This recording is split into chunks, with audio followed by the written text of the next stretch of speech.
I think your mustache is interfering with the connection. Hell yeah. And welcome back to the show. I'm here with John Zella of the Hockey Writers, Joe Pantorno of AMNY, and I am James Nichols of the Fourth Period. We are the Nassau Hockey Podcast, and normally I'd ask you guys how you doing, but I already know. John's going to say, I'm doing pretty good, not a whole lot. Joe's going to say, happy to be back with my favorite guys after a little while on my favorite podcast, on my favorite show. And we're going to get right into it tonight with the spicy trade deadline speculation. There's a ton of rumors swirling. Look at Joe's mustache. It's luscious. He's ready to talk about trades. John's beard is always luscious. This whole world of beards and mustaches right now is so. It's a good thing we're sponsored by Manscaped. So good that we're sponsored by Manscaped. We're so ready to talk about the trade deadline with all this handsomeness going around. And let's start with our man, Cal Clutterbuck, part of 1/3 of the identity line for the New York Islanders. And recently, I had wrote an article via the Fourth Period that there is interest for Cal Clutterbuck. It is likely that he will be moved. Joe, have you heard the same on your end from any of your sources? What have you heard regarding Cal Clutterbuck? I think it's logical that Cal Clutterbuck is going to be a name that's being dropped during these trade line talks. I mean, pending free agent, it's a good rental. Teams that need that added grit at the bottom of their lineup, it's sort of a no-brainer to at least inquire about him. This is a high physicality guy with low penalty minutes. And if kind of afforded the right opportunity, he does. I'm not going to say he has a scoring touch, but we've seen it. Every once in a while, he'll kind of break out a snipe out of nowhere and say, oh, man, hey, this is the guy that was, 20, 30, 40 goal scorer in juniors. So, yeah, I mean, I feel like it's a matter of time before Clutterbuck is traded. Have I heard anything personally? No. But just by using common sense, yeah, it's absolutely logical for him to be one of the hot commodities within the Islanders' ranks in trade talks.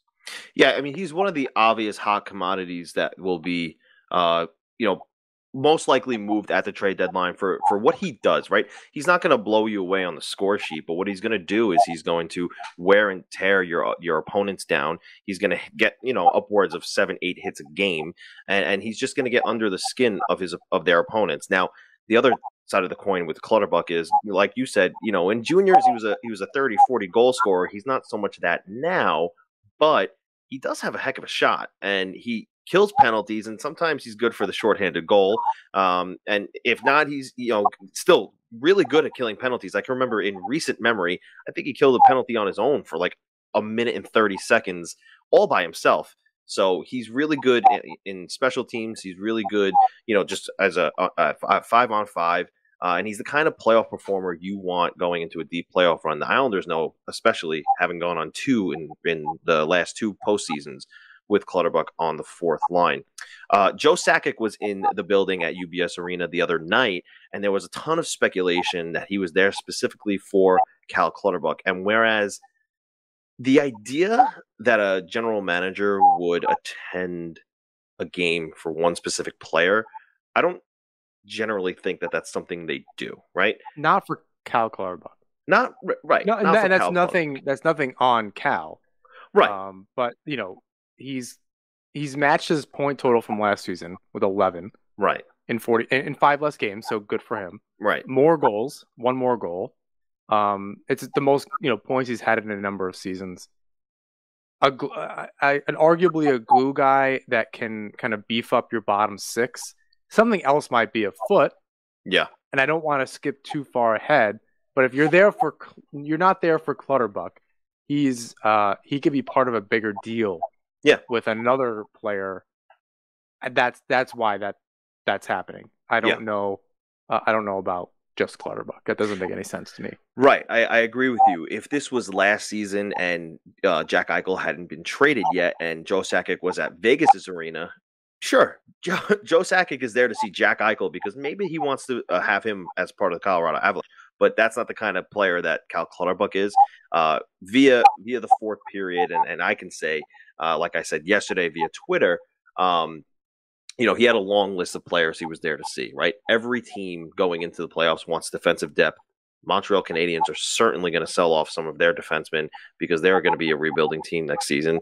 And, we'll talk about this in a little bit, but Zdeno Chara is available. Andy Green's available. So these are maybe some depth pieces that the Colorado Avalanche will want going into the playoffs. They have gotten so close a couple of times before, and they're going to look to bring in reinforcements to go on a deep run. So maybe not Cal Clutterbuck specifically. Was he of interest to Joe Sakic? Sure. He should be of interest to most playoff teams, but not just Cal Clutterbuck specifically going for Joe Sakic going to UBS Arena the other day. Larry Brooks brought up a pretty interesting possibility for the Islanders and Clutterbuck, maybe possibly moving him to the New York Rangers. John, I'll start with you. What are your thoughts on Cal Clutterbuck and the New York Rangers? You wouldn't love to see it. I think you have to start there. You don't want to see that happen, because then you have to root against him.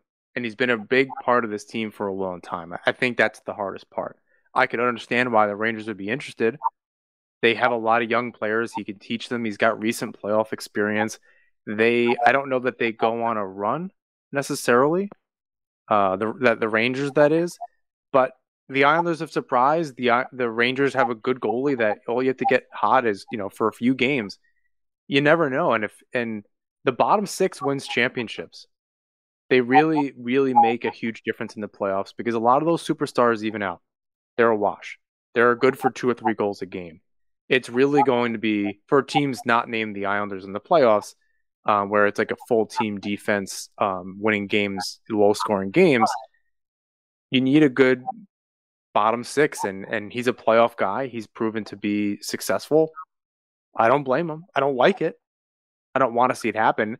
Lou doesn't really have a great history of trading with the Rangers. I don't think he traded with the Rangers his entire time in New Jersey. So I don't know what that relationship is like. It is new brass there. Yeah. So I'm not entirely sure what the actual outlook is on that, but it'd be weird to see. Yeah, no, John, you're right. 28 years as the GM of the New Jersey Devils, and not one trade with the New York Rangers. That's not something that's likely to happen, in my opinion, going over to the New York Rangers. Now, is it a player that the New York Rangers certainly could use? Absolutely. It could have been Glenn Sather. He was the GM for some time. Yeah. So it could have been just that they didn't have a relationship. Could be. Thus a trade doesn't happen. But is it Chris Drury now? It is Chris Drury now. Yeah. I don't know. So younger guy, you have to think they have some kind of conversation. You want it, if you can get what do you get for a Cal Clutterbuck? Well, that's the thing. You need to realize that if you are, this is from a Ranger standpoint, if you are dealing with the Islanders, you're going to have to overpay, just like any other team in the division would. Yeah. If they were inquiring. So, again, you're right. What does Cal Clutterbuck get you? Does he get you a 4th-round draft pick? Does he get you a 3rd-round draft pick? Who knows? But you probably have to make it a step up, or you'd have to make it multiple draft picks. You don't know. Because, again, you can... I don't want to say you can go out and you can find a 4th liner anywhere in the league, because I think Cal Clutterbuck is sort of in the upper echelon of 4th liners in the NHL. And the Islanders know what they have. And I think like they said, there isn't going to be a shortage of suitors on the market. So really, I don't think, regardless of divisional opponent, I don't think the Islanders would really hold out for, somebody in the Metropolitan Division when, again, they'll have a lot of interest from elsewhere. And I'll add this too. I think there's a possibility that just because they trade the guy, Lou can have the discussion with him and say, "Look, we're going to trade you, but we're interested in bringing you back." I think that's an overlooked thing, especially with this team and how Lou likes to keep these guys together. If he really does think it's small tweaks, it really isn't small tweaks in the bottom 6, right? It's top 6 moves that need to happen one way or another. Yeah. No, So if there's an opportunity come look, if you do this, you pretty much guaranteed yourself a contract next year, for $1.5 million or 2 more years at $1.5 million. All right, I think that's what a lot of people were thinking anyway. If the team was good, doesn't mean that all right, yeah, we'll get a second round pick, some overpayment from somebody, and come back. it's certainly a possibility. One of the things that you said, John, though, was I do like the idea of maybe bringing Cal Clutterbuck back if he's traded. It's just rare. You don't see that happen too often. Once they're traded, most of the time those players are gone, unless you're David Perron and you go back to the St. Louis Blues 3 or 4 different times. Not too often do you return to the team that has traded you. So, although I like the idea, I don't see that happening. Now, it's interesting that Joe, you said that there's what do you get for a Cal Clutterbuck? The source I spoke to had said that the consensus around the league was, a third round pick is attainable. Especially if they decide to retain some salary. I'm inclined to believe that it's not impossible to get a second round pick for this guy because, like you said, Joe, there's going to be a lot of interest. He's a bottom 6 guy that a lot of teams are going to want to have in their lineup because we've seen what he can do in the playoffs as far as not on the score sheet, but wearing other teams down, wearing opponents down, and making the game harder for them. And I don't want to say the words bidding war, but listen, if one team here is, we're ready to offer a third round pick, maybe the next team steps up and says, we'll give you 2, or even better, we'll give you a second rounder. It's not impossible. We've seen recent overpayments like Nick Foligno, first round pick, Barclay Goodrow, first round pick. These things happen. And the Islanders absolutely should see what they can get for Clutterbuck. It's likely he will be on the move. And he's not the only one who could possibly be on the move. There's also talk around the league right now that Zdeno Chara could be shipped out. There is interest confirmed today by Pierre LeBrun. I had also said last week in the same Clutterbuck report that teams will have interest and they are calling on Zdeno Chara, and it was confirmed today. There was that one report going around that had said something like the Islanders are going to wait for possibly him to break Chris Chelios' record of games played as a defenseman. I don't know that that's a thing that's going through Lou Lamoriello's mind right now. In my opinion, when Lamoriello finds he's going to get the best offer, that's when he'll make the move. And if that's tomorrow, it's going to be tomorrow. If that's on the day of the deadline, then that's when he'll make the move. But I don't think there's, the idea that he's waiting for him to break the record and then he'll ship him out. I think like I said, if he got that offer today, right now, tomorrow morning, it'll happen.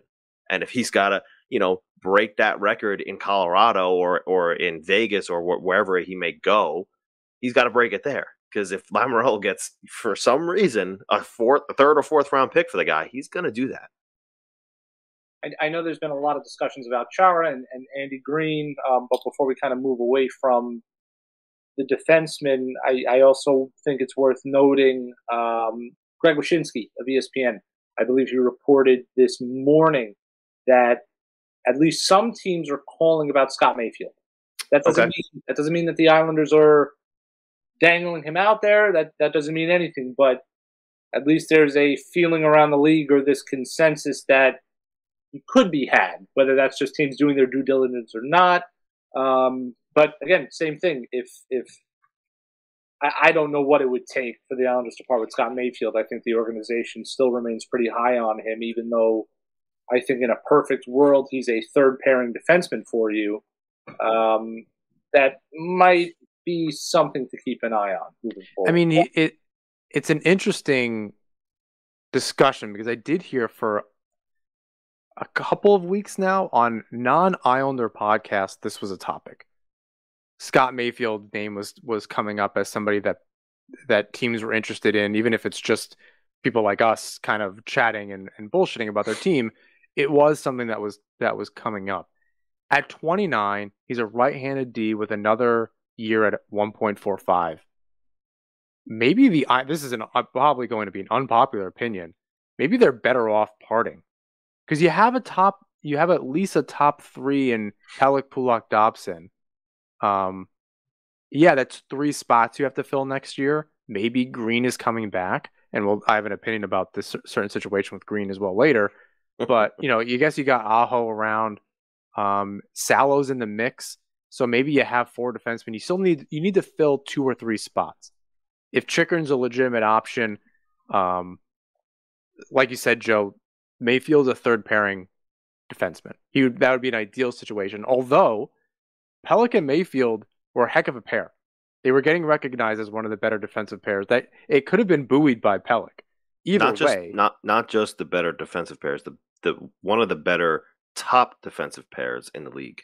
Right. So yeah, that's a good qualification. So I think, that's probably what got some interest with Pulock out. Mayfield got more time. So if that was, other teams were finally recognizing it because he wasn't just kind of getting buried in the mix between, 2 of the best defensemen in the league and Pelech and Pulock. Right. But so if he's got some interest and you can get some assets for it, look, I don't think he's nailed down. I think they keep him around. I don't know. Again, I don't think it's a popular opinion. I don't even know that I believe it 100%. But if it happened, maybe I wouldn't be surprised. You could probably get something pretty good for him.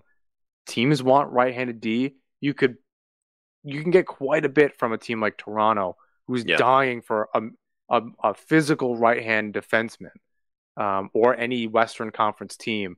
Mayfield will do really well out there. So you make a couple moves in the offseason. I don't think that any free agent market's going to be any good, which is a little scary. So it's got to be a trade. So you collect some assets. I don't know. He's 29. He's not going to get better. Well, what we're seeing out of him is the best hockey we're going to see out of him. I don't know. While he's not 30, maybe you trade him. Right. Well, I agree with you. There is that possibility because teams might want a low cost, big physical defenseman on a contract that's pretty much unbeatable right now. Right. He's serving as a top pairing guy at the moment at $1.145 million per year. Almost $1.45 million a year, and that's for next year as well. So he's 29. He's got term, and he's a right-handed shot, and he's a big boy. Right, and he's got a hell of a lot of teams. Sneaky offensive upside. So the fact of the matter is that for a player like Scott Mayfield, the only way in my mind that he's going to be traded is if Lamoriello gets an offer that he just can't refuse, right? A team is desperate. They're willing to give up multiple high-value assets for him to make a cup run this postseason. That's the only way, in my opinion, that trigger gets pulled. Otherwise, it's not worth it because the Islanders want to keep that low cap hit for next season when they do try and make some moves to retool and come back next season over the summer. So he's not the only player for the Islanders who can retrieve them some assets because of his term. But there is the report out there, first reported by Dave Pagnotta of the Fourth Period, that Vegas has reached out about Semyon Varlamov. How serious that conversation was is not really known at the moment, but Robin Lehner is out for Vegas, and it looks long-term, possibly season-ending. I think he does need to have surgery. So they could overpay for a goaltender like Semyon Varlamov, who has playoff success, with just in recent history too. His underlying numbers are good. He's not playing bad as much as everyone wants to say that he's not playing well. His underlying numbers are good. Joe, what are your thoughts on a possible Semyon Varlamov trade? I think it's something the Islanders need, not should, but need to explore. And I think you hold him at a king's ransom. And if that means, giving him up for no less than a first-round pick, then you do that. Or multiple picks. A first and a third, a first and a second. It doesn't matter.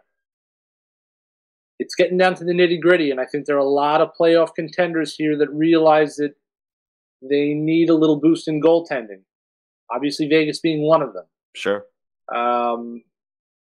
I think the Islanders, if they haven't already done it, they need to start dangling him out there now. And in return, I think you need to get not only those picks, you need to get a backup goalie for Ilya Sorokin, preferably a veteran one, just to see out the end of the season. Do you, though? What's wrong with it's a lost season anyway. What's wrong with Schneider? Get him. They've already very clearly demonstrated they're not okay with Schneider. He's not even been the backup in this stretch. This tonight is going to be in Seattle, Ilya Sorokin's 7th straight start. They don't want Schneider playing for whatever reason.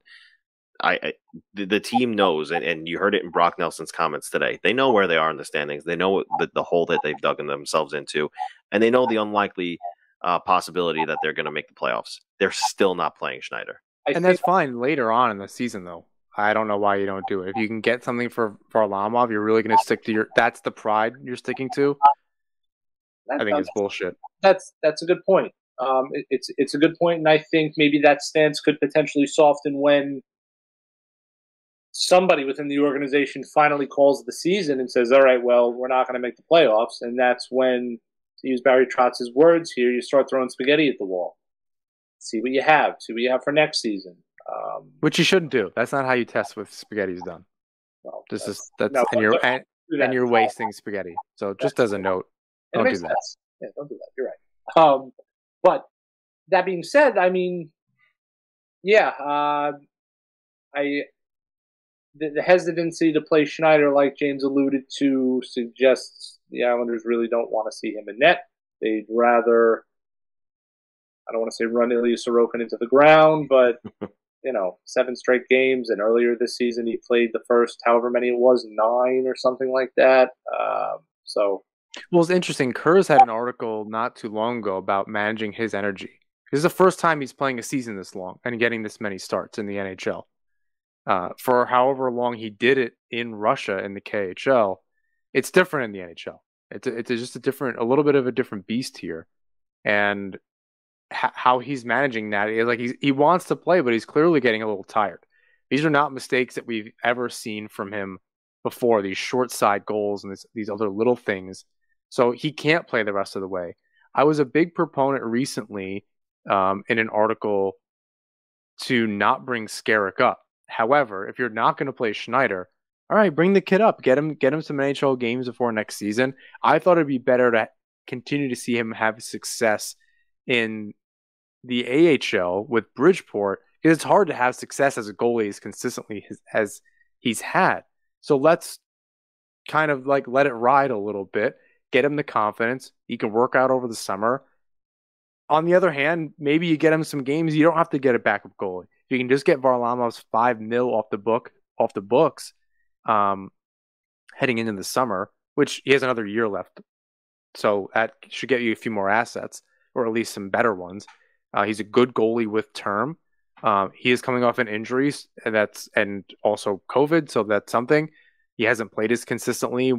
His numbers are still good, so that's something that Lou can leverage. So maybe you just bring up Skarek. Maybe at the time I was wrong. If you're really never going to play Schneider, which I think is stupid, even now, do it against Seattle. It doesn't bother me one bit at this point. These is meaningless, which sucks to say. I don't know if you're the Islanders, I don't know how you play the rest of your season that way.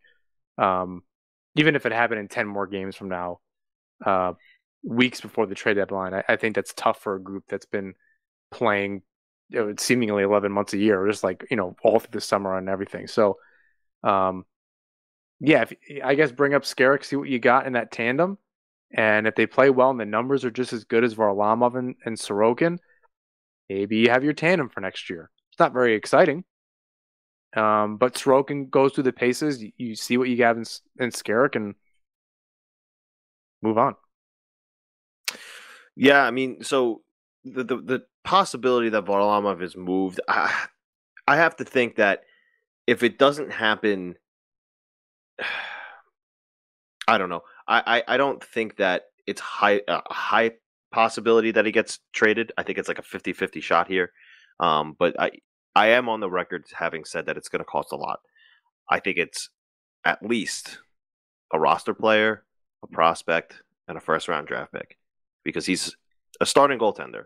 Do you say that they don't do it? It's 50-50 because Lou doesn't want to, or because you don't like? There's a market for him. I think that goes without saying. Yeah. So this is purely between the chair and the keyboard. This is Lou making this decision. Yeah, it's a Lou decision, and my reason for speculation is that this team, in my opinion, and we'll talk about this a little bit later as well, they're not folding. This season, sure, but next season they're going to come back expecting to compete, and you need two goaltenders to do that in this day and age in the NHL. So I'm not sold that they don't want Varlamov a part of the solution moving forward for at least next season. We'll see after that because his contract will be up and maybe the goaltending situation's a little bit different. Skarek makes another jump and he's ready and he can play backup minutes. Sorokin's ready to play full-time starting goaltender minutes for the Islanders. Who knows what happens in 2 seasons? But as of next season, I'm not sold that they don't want Varlamov in net for them at least 50% of the time. We'll see. Like I said, for Mayfield, if they get an offer they can't refuse, that's absolutely going to help them not only add to the prospect pool, but also to the young core that they have and can still be part of the playoff picture for the next 3 to 4 seasons. Sure, they could absolutely do that and maybe address a backup goaltender in the offseason. There are a lot available, but I'm not sold that they don't want Varlamov to also be that guy. I think you just need to do it cheaper. It's worked so well for them. That's not the argument. It's if the problem hasn't been the back end. And that's what they might be thinking. The problem hasn't been the back end. Why should we change that? Yeah, but if you need to gain assets, I understand. You have to. This is where I think they need to get out of their own way. The philosophy has to change. This is one of the very rare few times that the Islanders have a golden goose to offer on the trade market. I agree with you. You have a Vezina caliber, Jennings winning goaltender in your ranks who has some term left. Yeah. Where he's not going to be a rental. You ramp that price up and you keep it there. And if that means that Semyon Varlamov is an Islander at the end of the season because of it, so be it. You don't let him walk for pennies on the dollar. I agree with you. No chance. And then worst case scenario, you still have a very good goalie tandem going into next season. Yeah, no, I absolutely agree with you. The price for Varlamov will be and should be high. So we'll see how that shakes out over the next coming weeks. We are 1 month, minus a day, to the trade deadline. Nassau Hockey is brought to you by DraftKings. Hoops fans, the latest offer from DraftKings Sportsbook, an official sports betting partner of the NBA, is too good to pass up. I'm talking between the legs 360 windmill good. New customers can bet just $1 on any team to get $150 in free bets if they win. It's that simple. If Sportsbook isn't yet available in your state, you can still take your shot at a big payday. Everyone can play for huge cash prizes with DraftKings daily fantasy basketball contests. DraftKings is giving all new customers a free shot at millions of dollars in total prizes with their first deposit. Download the DraftKings Sportsbook app now, use promo code THPN, bet just $1 on any NBA team, and get $150 in free bets if they win. That's promo code THPN at DraftKings Sportsbook, an official sports betting partner of the NBA. 21 years and older, minimum age and location requirements vary by jurisdiction. See DraftKings.com/sportsbook for a full list of requirements and state-specific responsible gaming resources. Void where prohibited, minimum $5 deposit required. Gambling problem? Call 1-800-GAMBLER. In Tennessee, call or text the TN Red Line 1-800-889-9789. In Connecticut, call 888-789-7777 or visit ccpg.org/chat. In New York, call 877-8-HOPENY or text HOPENY 467-369. Nassau Hockey is also brought to you by Manscaped. Today, I'm excited to announce Manscaped launched their Ultra Premium Collection. Believe it or not, it's for your not-so-private parts. I'm talking about a leveled-up hygiene routine with your favorite manly scent. This is an all-in-one skin and hair care kit for the everyday man and covers you from head to toe, literally. Manscaped is trusted below the waist, so now trust them with the rest. Join the 4 million men worldwide who trust Manscaped by going to manscaped.com for 20% off of free shipping with the code NHP20. We all know how essential the Manscaped Lawnmower 4.0 is for that precise trim. Their advanced skin-safe technology reduces cuts for your most delicate areas. But now you can enhance your perfect grooming routine with their Ultra Premium Collection. This package includes Manscaped's Premium Deodorant. No, not for below the waist. for your stanky armpits. This deodorant dries clear, is aluminum-free, and smells like their signature scent. Hydrating body moisturizer. Have tattoos or issues with dry skin? It's designed to keep skin feeling smooth, clean, and smelling fresh. Body wash, to lather you up with their infused aloe vera and sea salt shower gel. 2-in-1 shampoo and conditioner, to clean your scalp with an easy one step. Plus a free gift, a 3-pack set of lip balm that's made up with the ingredients such as vitamin E, peppermint, and eucalyptus oil to keep those chappers feeling moist. That's 4 products and a gift inside the Ultra Premium Collection. What a score! All these products are cruelty-free, paraben-free, vegan-friendly, and dye-free. The best ingredients with zero compromise. So get that Ultra Premium Collection hot off the shelves today. Get 20% off and free shipping with code NHP20 at manscaped.com. That's 20% off and free shipping with the code NHP20 at manscaped.com. The power of attraction is now in a bottle thanks to Manscaped. There were some comments by Trotz the other day that I want to talk about. The quote says, I think you have to self-reflect. Some guys I've given opportunity to have let me down, and I stuck with them because of what they've done in the past or what I think they may do. Sometimes I have to, sometimes I've had a little slower trigger finger on certain things. John, I know you had thoughts. I'm going to throw this one over to you. I think there was a lot of, there was like a deep sigh right into the microphone. There were a lot of comments on Twitter. I try to like sift through the best that I can to find like what's the real pulse of what people are thinking, and what are they saying? What has a little bit of water? We have, you're sifting through quite a bit, as both of you know. I think the big thing that stuck out to me was they weren't putting Trotz on the hot seat. That's not a thing that was happening. He was dealing with the roster that he had in front of him. He can only make so many decisions in roster moves. That's not his job. Is not to manage the franchise and its players. It's to manage the players on the NHL roster. Having said that, he's saying in that quote that he wants to hold himself more accountable for some of these decisions, or lack of decisions rather, that he is or isn't making. And then he's just not doing it. And when he is doing it, I think I said this last show, the decision to play Aho over Green is one thing. It's another thing when the other player that should be sitting is Chara. Green has not played poorly. I think he should be the 7th defenseman next season. I think you bring him back. Leadership, all that stuff. He was there. He got you through a run. I don't think there's any problem with that. League min, absolutely no problem. Especially if you can get some of these other players off the books going, next season. I don't know how you make that.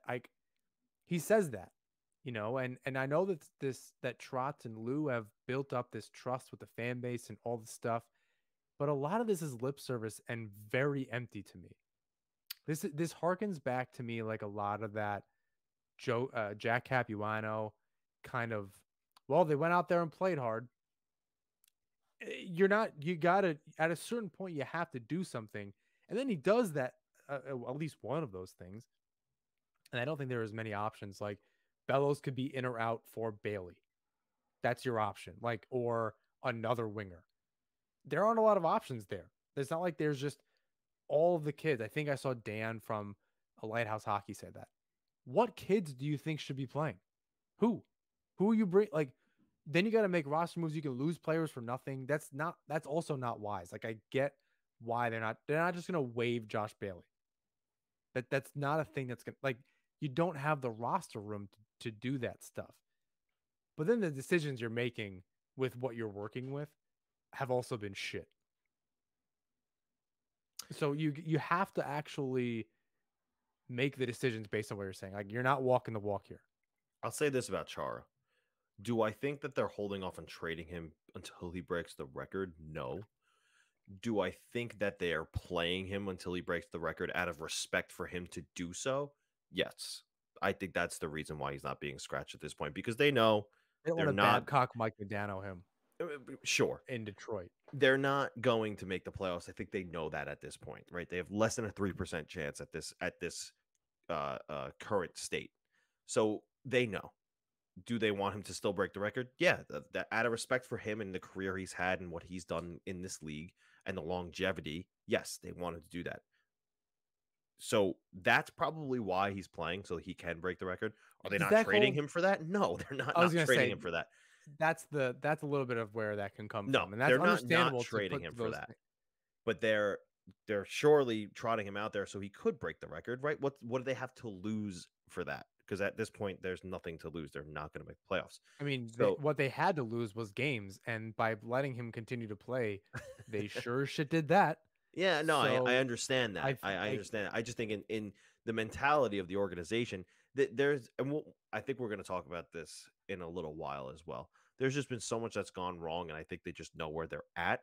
That they're trotting him out there to break the record, but not trotting him out there to not get traded. Does that make sense? think it's trotzing him out there, but sure, yeah. Okay. I'm gonna be the one who's gonna be the dad, not you, but No. with the dad jokes over there. Someone had Joe, I gotta borrow your mustache, by the way. I'm gonna be a dad. Um, let's talk about the 3-2 shootout loss in Montreal. I had posed the question: was that the worst loss of the season? I got mixed reviews on that one.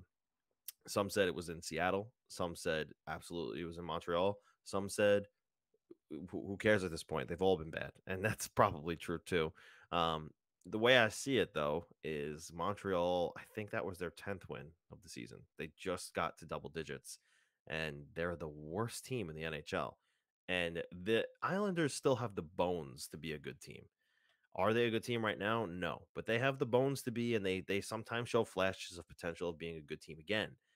To lose to the absolute worst team in the league, and I get it. The new coach, what is it? The I don't superpowers that they get from a new coach, right? Marty St. Louis is behind the bench now, and suddenly Cole Caulfield summons the 1995 96 Marty St. Louis. No, I shouldn't say that's a little too early. The 2001 Marty St. Louis and scores left and right, sure. But should they have lost to the last place Montreal Canadiens? No. That's why I think it was probably the worst loss of the season, just because of who the opponent was. Thoughts on that, fellas? In terms of, you know what, I'll say this is the second worst loss of the season. I'm still putting Seattle in front Okay. because that is an expansion side that is a mess. And the effort that they showed and the lack of urgency and the lack of fire, I mean, it was not, they were, and I have not said this often over the last 3+ years, they were going through the motions. And that was probably some of the most disinterested or consistently disinterested New York Islanders hockey that I have seen in quite some time. Certainly with Barry Trotz at the helm, even to the point where he said that was one of, if not the most disappointing game that he had as an Islanders head coach. Yeah.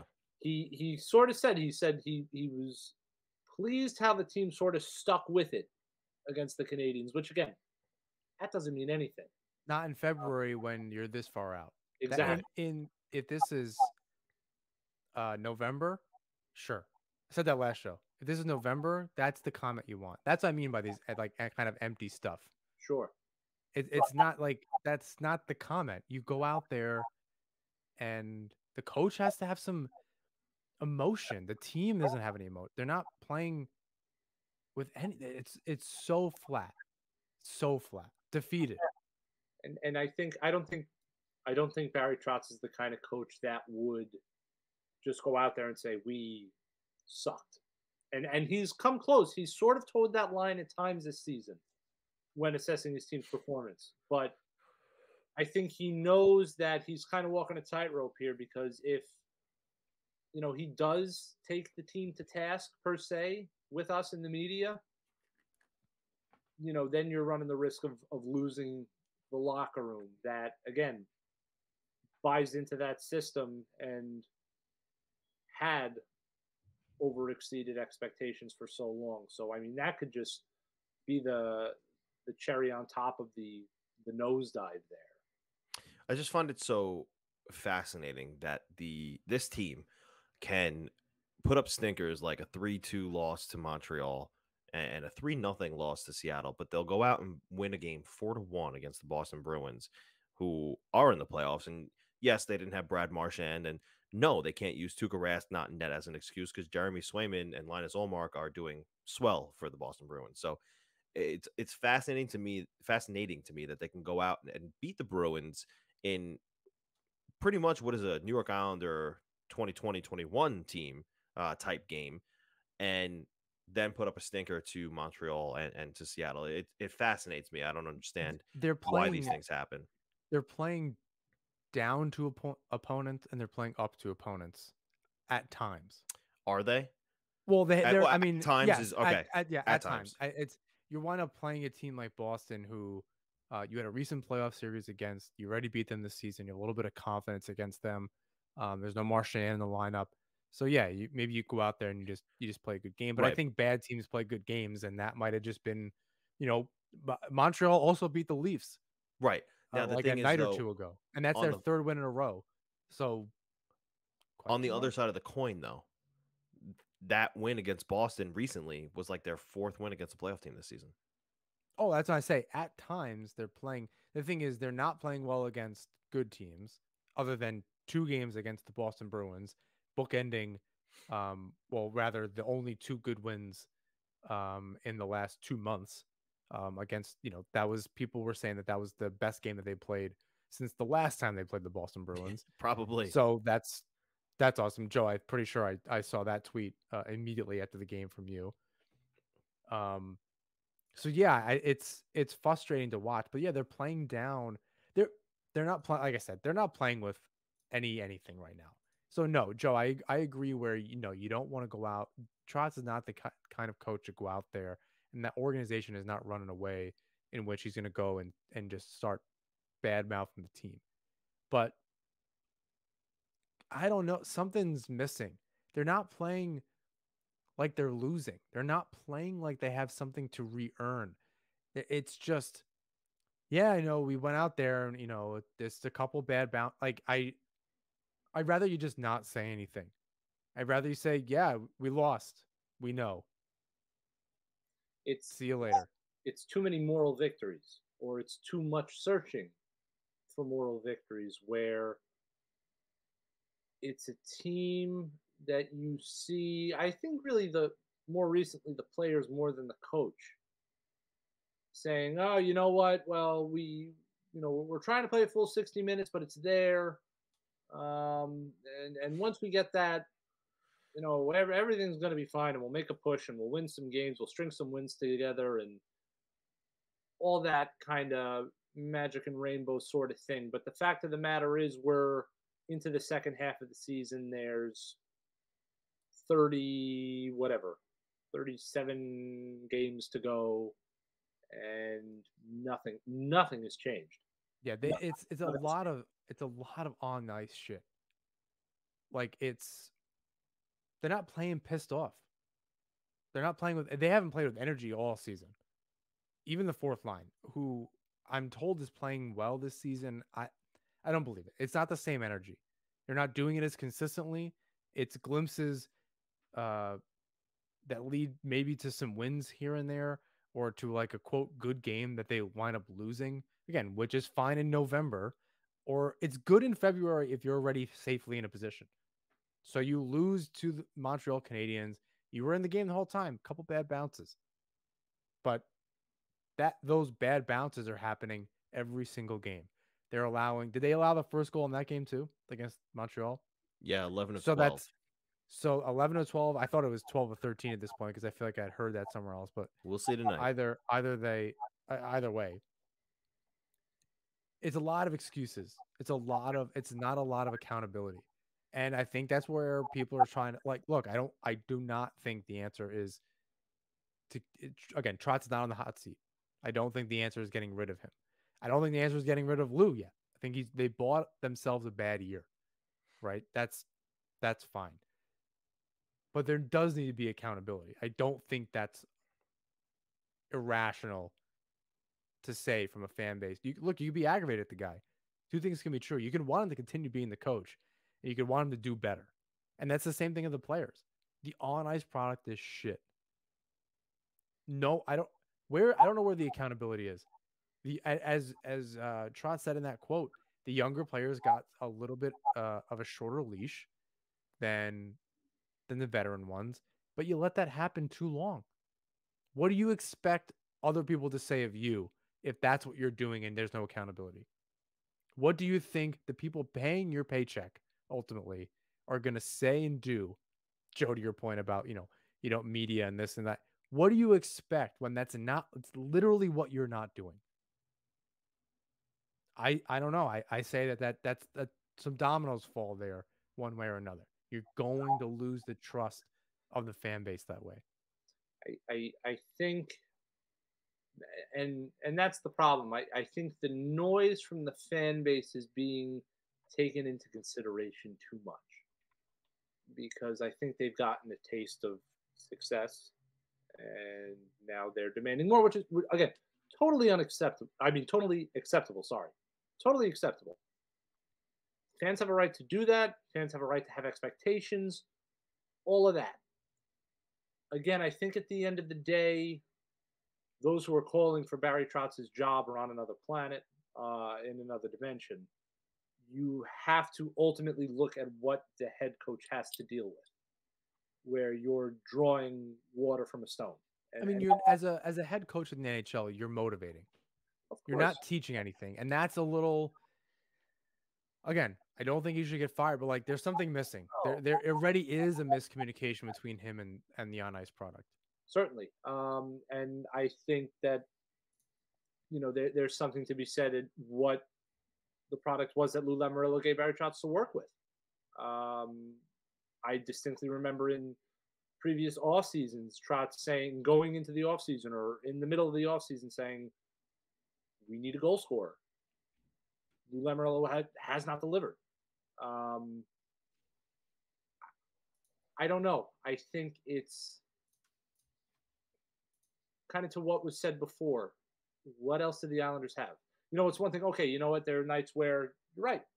Kiefer Bellows probably should have played for Josh Bailey. Sure. Oliver Wahlstrom should play for Kyle Palmieri. That's a perfect way to send a message. And it should be that way, consistent across the board. Nobody's job should be safe, regardless of past accolades, past triumphs, whatever you want to call it. And that is where Barry Trotz has missed the ball. You don't want to know what the problem with that quote is from Trotz? That was almost 2 weeks ago.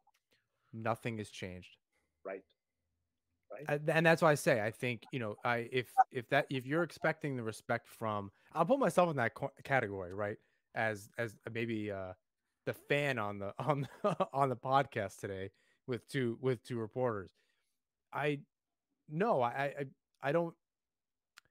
Yes, we have expectations now, and that's a good point. Maybe they were too high. Maybe they overachieved. I guess all of that can be true. That doesn't mean it's just a wash. And I'll be the first one to be like, look at Tampa Bay, look at Colorado, look at some of these teams. Yes, they were built a little bit differently, but look at the success the Islanders had with the way that they were built. Oh, there's something there. There's a lot of caveats to be discussed in the nuance of, can they bounce back after this season and have a really good off season? I don't know. I think it's okay to be aggravated because of those expectations. I don't know that it's crazy to do that. And that's kind of where I'm sitting. I kind of expect more decision making. Lose. I don't care. But at least you can't sit there and like, oh, we have to throw spaghetti at the wall and then simply not do that. Or when you are doing that, very clearly not making the right moves. That's where I get it. Like, I'm not a Hall of Fame coach. I can see, I don't know what I'm seeing and what you're seeing and how drastically different that is. You can't look at Bailey's game and be like, yep, cool. Or whatever. I don't know how to digest all of that. The message should be simple. Actions should have consequences. That's it. And I think that's all the fan base is looking for here. Where again, if you see guys mailing it in for a week or 2 weeks and they're still, flanking the second line, or they're still getting opportunities on the first line, while some of the more productive players are getting third line minutes, yeah, that's again every right to have this kind of frustration. Yeah, and my issue is that it was 2 weeks ago. It's perfectly fine. I could believe him in the moment. I don't believe it because he simply has not done it. Sure. It's interesting. Obviously fans have called for his job and Lamoriello's job. I think we all agree here that that's not going to happen. What will be interesting to know of note is that this summer is likely when the Islanders and ownership and Lamoriello should sit down and say, okay, what's the plan moving forward for Trotz, because he's due for a contract. So we'll see if that contract does if those talks start this summer. I'm of the opinion that they will. I think that he's going to be here for a long time. Maybe that means just he signs another 4 or 5 year contract, and that's how long he's here for. But I do believe that Trotz will be here for a while. He is not the problem, like we already stated. Lamoriello could probably do a bit of a better job in providing for him, but I don't believe that he will be gone. Or the organization's happy with him, as far as any of us know. That was confirmed through, I believe, Andrew Gross not too long ago. The organization is happy with Lou Lamoriello. Joe, I think you said it earlier. They've bought themselves the time to sort this out. Sure, it's a lost season. They're going to chalk it up to that, but there's time to fix this, right? The window is not shut, and as frustrating as it is right now, and as much as we know there needs to be change, it's with the way this year went, we have 37 it's January 22nd as we're recording this. They have 37 games left to play. It's gonna feel like a long time, and it feels like this has dragged out so long because it has. They haven't played as much as the rest of the league. It's gonna be a frustrating couple of months leading up to the summer. But let's talk about this summer. Is a retool enough for the Islanders this summer? John, you have thoughts. Is this summer? Say that again. Is a retool enough for the Islanders this summer? I don't believe in anything right now until it happens. I know that's like the irrational fan guy. That is a little bit, but I just don't believe it until it does, because we know what the problems are. Trotz has said it. Joe, you mentioned before, Trotz said something about a scorer. I don't believe it until it happens. The team knows what it needs. I think there's also a little bit of an identity crisis happening. This team needs to relearn or redefine what it is, especially if a player like Clutterbuck is going to leave. They need to kind of figure out what it means to be an Islander again. They redefined it very quickly on this team. I think if you can do it in an offseason after your biggest player in decades, or in a decade or plus, leaves, then you can do it again. So they need to kind of figure that out. I think in addition to that, we're at a critical intersection where Lou and Trotz need to change the course in their philosophy of what's going on. Some of that has to do with the Trotz quote from before. Some of that has to do with the type of players that they're bringing in, and these kind of like rectifying these players. These goalies out of nowhere, all these different types of players where they just overachieved. They kind of need to just bring in some players with some skill. No more of this, as Joe, as you said, like moral victories. They don't need just glue guy veterans for the sake of glue guy veteran. I know people are joking about Komarov and how they've played without him. That's gold medal Leo Komarov to you.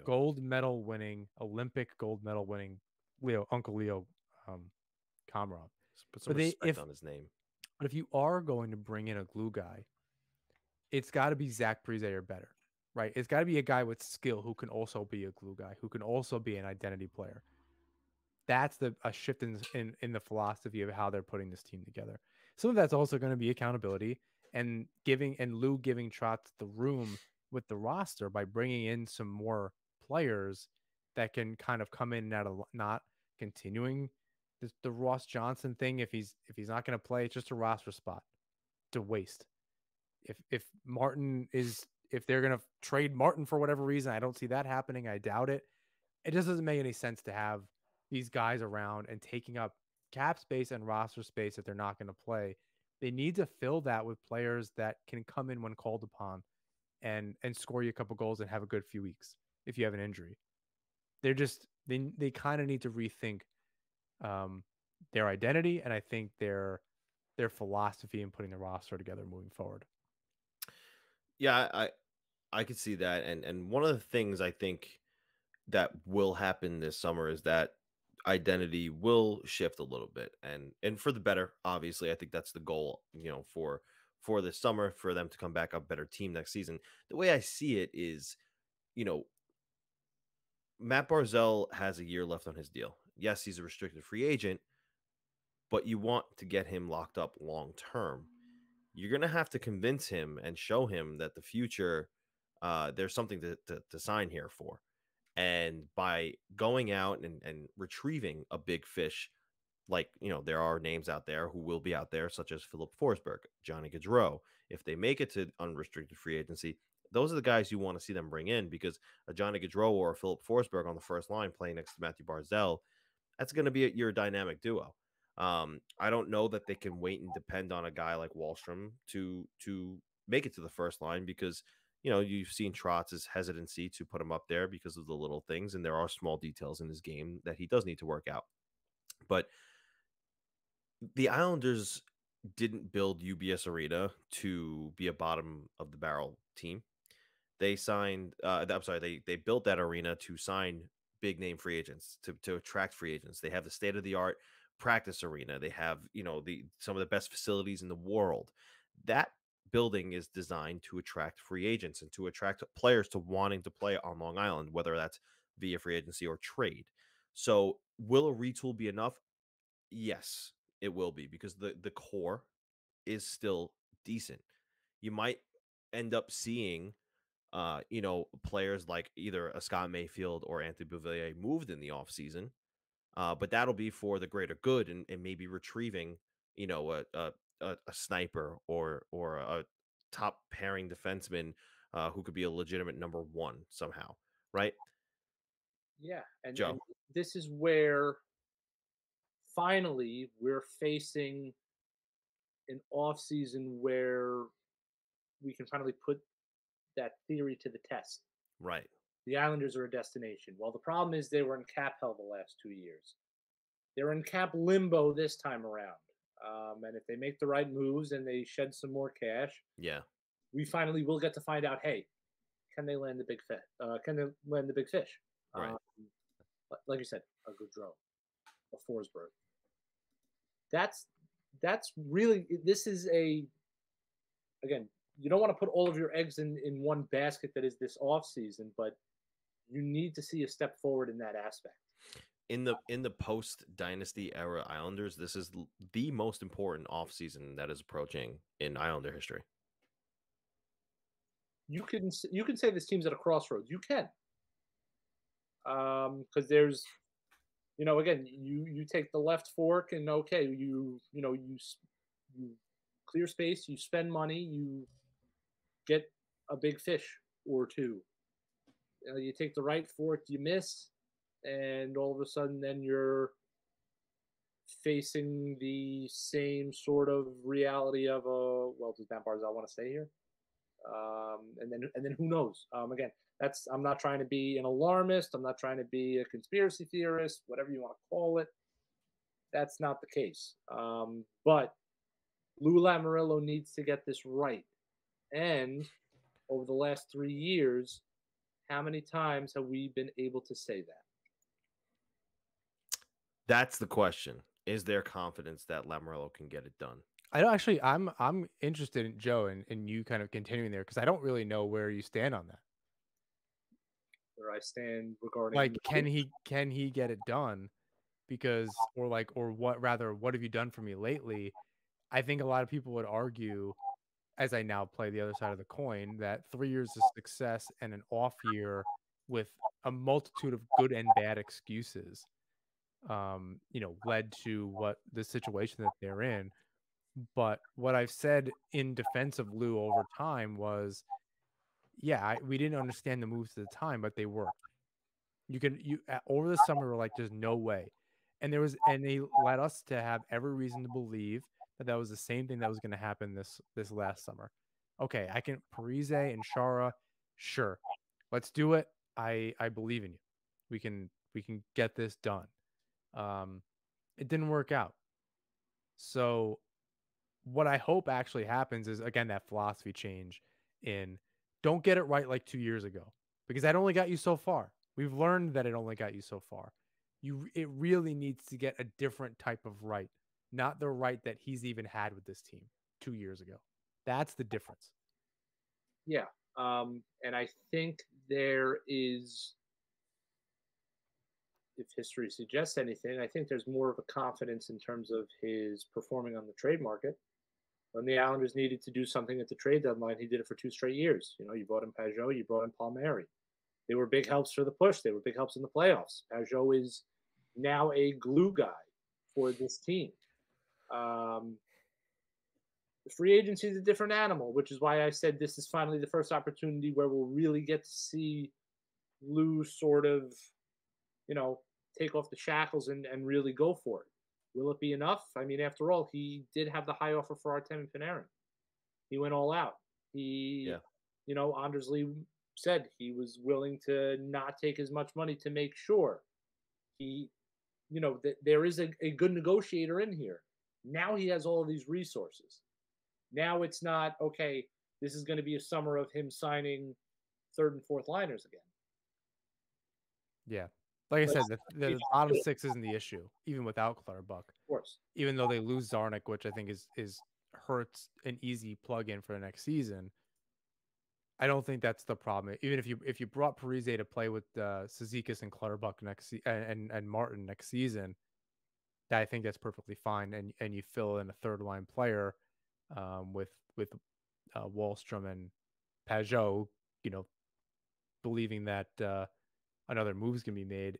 Hopefully, if you add in the top 6, you're not going to take anyone out of the lineup. You're just going to push people down the lineup.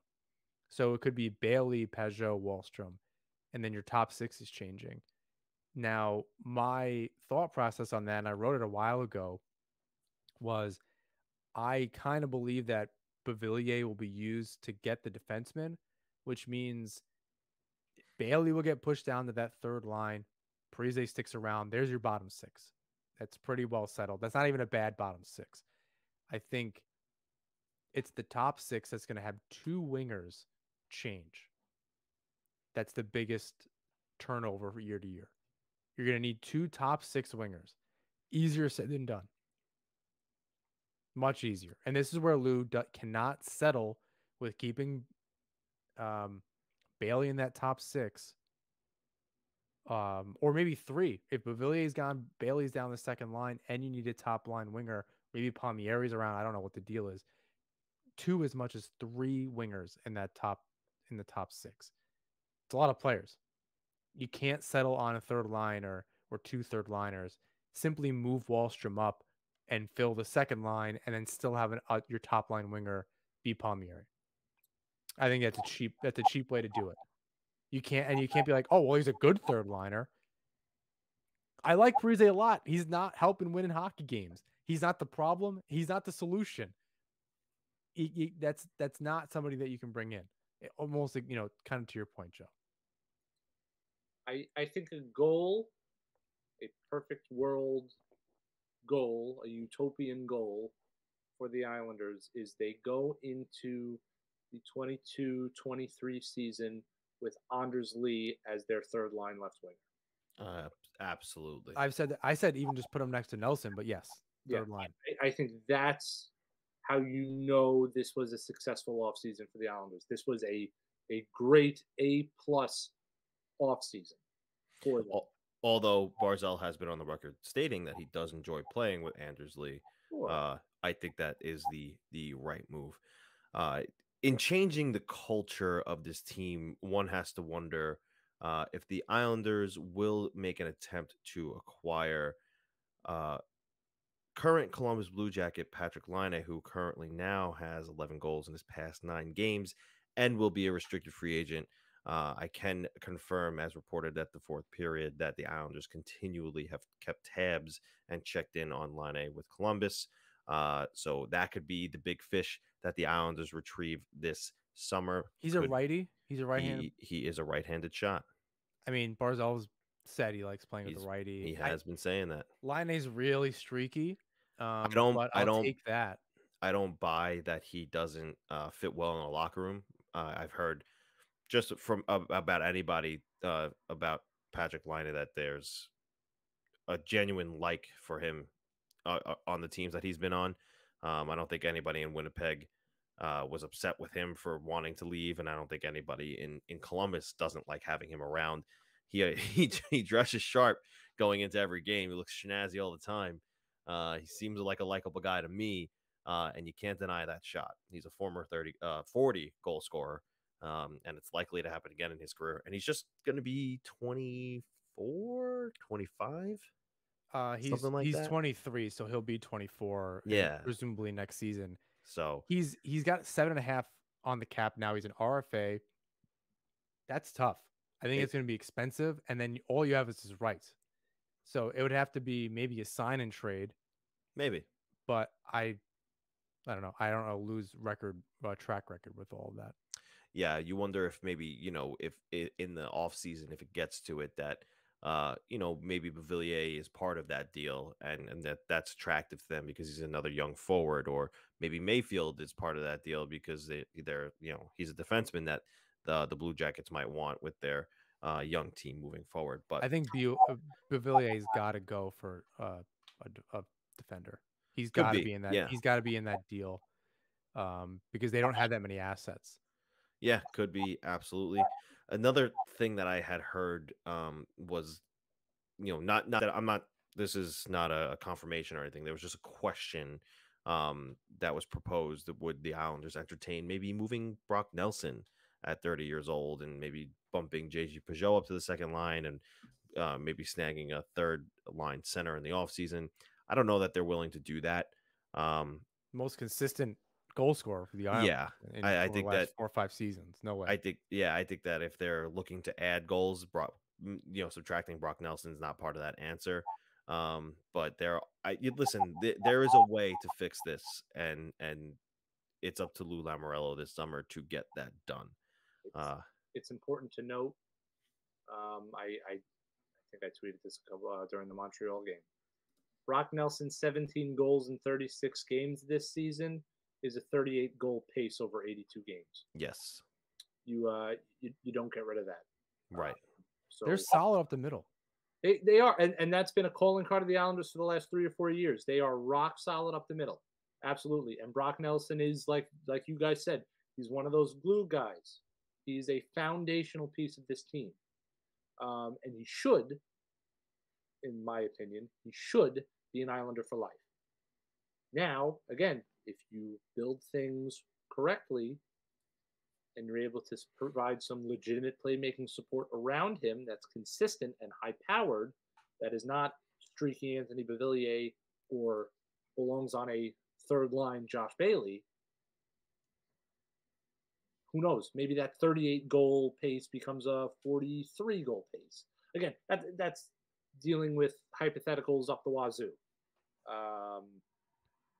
But it's something to think about because he really this is a career year that he's having, but because of COVID and injuries, he's going to be robbed of a pretty large portion of it. Yeah, and it just shows he's not slowing down. Yeah. You have to think that, you just said Josh Bailey, and this is my final thought, and we'll close out the show. You have to think that if teams are calling about Zdeno Chara and have interest in bringing him in, I understand the contracts are way different and the term is much different, but if people want, or if teams want Chara, there's got to be somebody out there who would maybe want a Josh Bailey who's making $5 million for the next 2 seasons after this. I think if it's 1 more year, maybe, but that 2 more years of it, you don't. Again, that's an expensive third liner, and if you're not the Islanders, you don't pay that much for your third line. So it just doesn't make any sense. Maybe, unless you're Arizona. It's possible. They do not have any players for next season, so it's entirely. It is, and I say that as it's just the truth. They don't have anybody signed for next season, And if except they Clayton trade Keller, yeah, and Chikrin as of now, who's definitely getting traded. So Clayton Keller, and that's pretty yeah, much it. yeah, I don't know what the deal is there between the arena and the team. They are barely a hockey team. Yeah. Interesting things going on in Arizona. But that concludes the trade deadline speculation edition of National Hockey Podcast. I want to say thank you to DraftKings. Use that THPN promo code. And I want to say thank you to Manscaped. Use that NHP20 promo code. Also want to say thank you to the Hockey Podcast Network, Isles Fix, and of course all of you our listeners. Please rate, review, and subscribe wherever you listen to or watch the show. You can follow us on Twitter, Instagram, YouTube at Aspen Hockey. You can join our Discord for a safe space to chat with fellow Islander fans. Lastly, you can find my work at the Fourth Period, John's work at the Hockey Writers, Joe's work at AMNY New York, and you can follow him on Twitter for a wide variety of sports coverage. And check out Isles Fix, an excellent curated Islanders newsletter. Until next time, everybody, let's go Islanders.